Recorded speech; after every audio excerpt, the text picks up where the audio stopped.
Multiple people are dead after a delivery truck was driven into a crowd of people in Munster. A police spokeswoman telling CNN police are treating this incident as a deliberate attack and that the driver of this truck committed suicide by shooting himself. Police say there are 6 victims with life-threatening injuries and 6 more in critical condition. I'm joined now by CNN national security analyst Juliette Kayyem and Samantha Vinograd, both with me now. Juliette, to you first. Already police are saying this they're believing to be intentional, that the driver would commit suicide. Based on the few details we have, what does this tell you about the intent and what has resulted? I think we're basically at the stage now where this is starting to look, unfortunately, typical. A van is easily rented or owned. The culprit, the terrorist, commits suicide, so there's not going to be any capability to figure out, to be able to talk to him.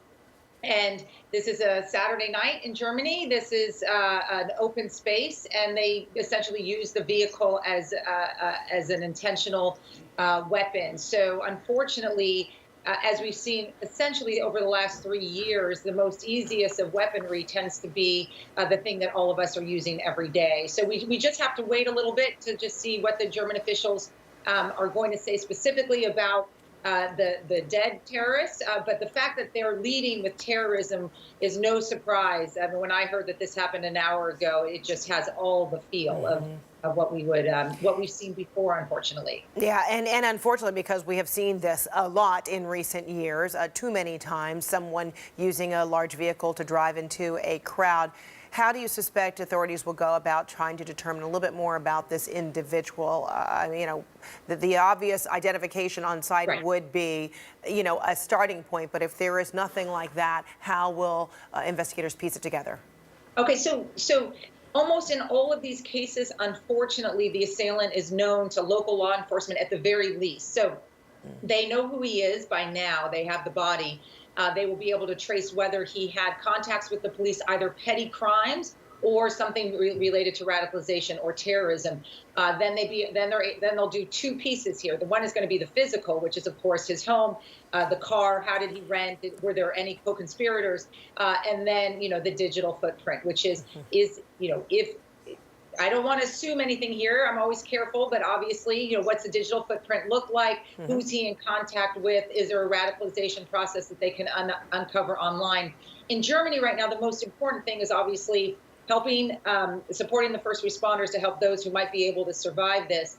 And then, of course, making sure there's not a second or a third vehicle attack. In these instances, the vehicle attack tends to be solo, unlike what we saw years ago with Al-Qaeda. So in Germany, they just want to ensure that others who are out tonight are continue to be safe.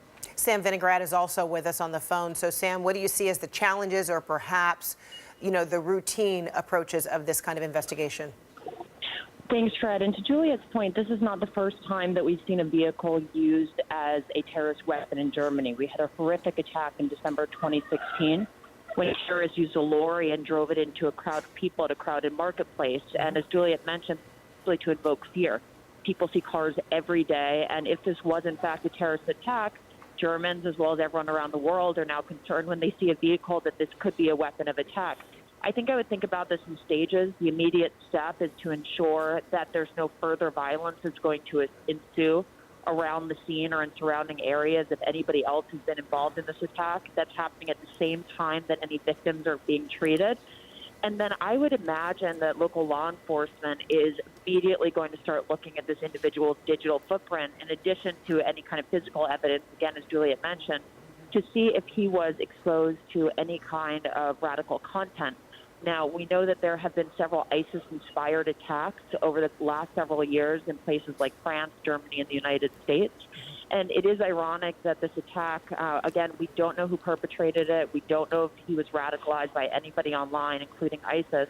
But this is coming on the heels of President Trump's announcement, for example, that we're pulling out of Syria, indicating that perhaps we've made more progress against ISIS and extremist groups than is in fact the case. So I think, again, we are going to be seeing the German authorities make sure that there's no other attacks, treat anybody who's been hurt, and at the same time look at any kind of online activity that could have led up to this. All right, Sam Vinograd, Juliette Kayyem, thanks to both of you. Appreciate it. We'll check Thank back you. with you as we continue to learn more details about this tragedy taking place in Munster, Germany. A person in a delivery truck ramming into a crowd of people. There are people who have been killed and there are people who have been injured. The driver, by way of a self-inflicted wound, we understand is dead.